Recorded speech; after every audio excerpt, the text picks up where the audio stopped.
इस वीडियो को लाइक करें, हमारे चैनल को सब्सक्राइब कर बेल आइकन जरूर प्रेस करें हमारी न्यू वीडियो। बोले प्रेम से बाल कृष्ण भगवान की जय, कृष्णचंद्र भगवान की जय। संख्या बहुत अधिक है लेकिन आवाज बहुत कम है, गलत बात है। आप लोगों ने सुना होगा घोटाले के बारे में, होता है ना, सुने होंगे नेताओं के घोटाले के बारे में, ये घोटाला वो घोटाला वो घोटाला। याद रखिए,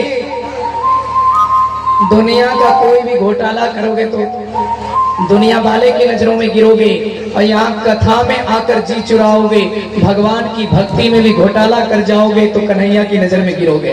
इसलिए ये घोटाला नहीं चलेगा। इसलिए जोरदार शब्दों में जयकारा लगाएं, बोले कृष्णचंद्र भगवान की, कृष्णचंद्र भगवान की, कृष्णचंद्र भगवान की। तो अभी आपने सुना, हमारे कन्हैया ने अपने छोटे से मुख में यशोदा मैया को संपूर्ण ब्रह्मांड के दर्शन कराए। सूर्य, चंद्र, तारे, आकाश, पाताल, पृथ्वी, संपूर्ण जीव जंतु, देव, दानव, यक्ष, नाग, मानव, मुनि, महात्मा, गंधर्व, किन्नर, सब कृष्ण के मुख में मैया यशोदा को कान्हा जी ने दिखाया। ये कथा क्या सिखाती? सब कुछ कृष्ण है सज्जनों, जीत भी कृष्ण है और हार भी कृष्ण है, अंधकार भी कृष्ण है और प्रकाश भी कृष्ण है। यानी जीवन में सुख आए वो भी कृष्ण का रूप है, जीवन में दुख आए वो भी कृष्ण का रूप है, हार मिले वो भी कृष्ण है, जीत मिले वो भी कृष्ण है। सब कुछ समान भाव से सहते रहना, क्योंकि हमारे कान्हा से बड़े कुछ है ही नहीं। किस रूप में कान्हा आ जाए, किस रूप में मोहन आ जाए, किस रूप में उनकी कृपा मिले और किस रूप में उनकी परीक्षा का सामना करना पड़े, कोई नहीं जानता। इसलिए याद रखना, गोपियों के नसीब में इतना दुख आया, राधा के नसीब में इतना दुख आया, लेकिन इन दोनों ने कभी कृष्ण से शिकायत नहीं की कि आपने मुझे छोड़ क्यों दिया, आपने विरह की पीड़ा में जलने क्यों दिया।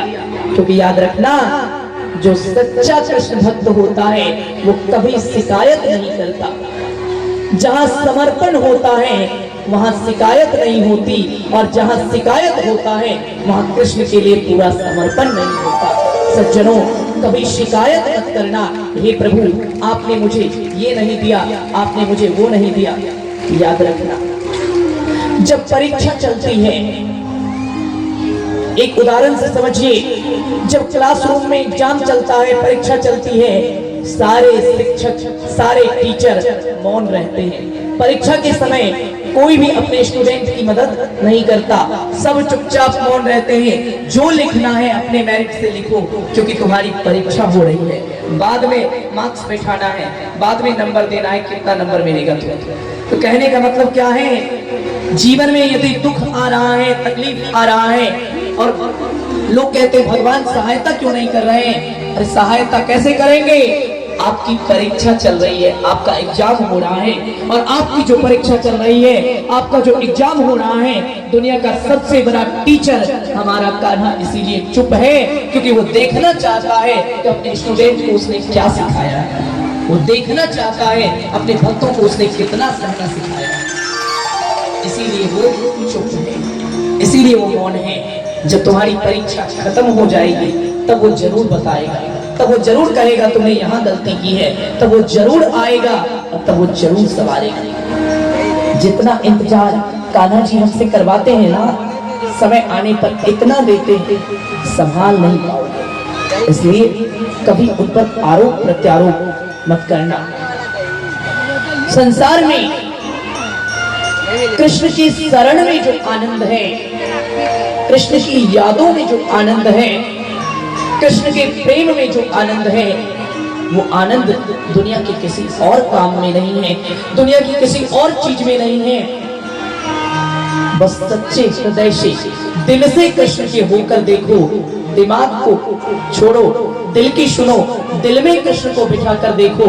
याद रखना, जो आनंद दिल से मेरे कृष्ण के लिए रोने में है, वो आनंद पूरी दुनिया की सुख सुविधाओं में खोने में भी नहीं है। संसार की सुख सुविधाओं में खोकर वो आनंद नहीं मिलता, जो आनंद प्रेम से कृष्ण के लिए रोकर मिलता है, जो आनंद प्रेम से कान्हा को याद करके मिलता है।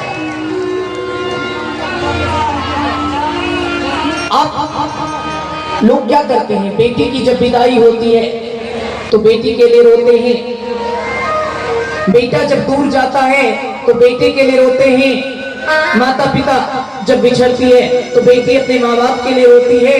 लेकिन इन सब के लिए रोते रोते इतनी उम्र निकल गई। अरे एक बार हमारे मुरलीधर कृष्ण कन्हैया के लिए वैसे रो जैसे मीरा रोती थी, वैसे रो जैसे राधा रोती थी, देखो जिंदगी सफल हो जाएगी।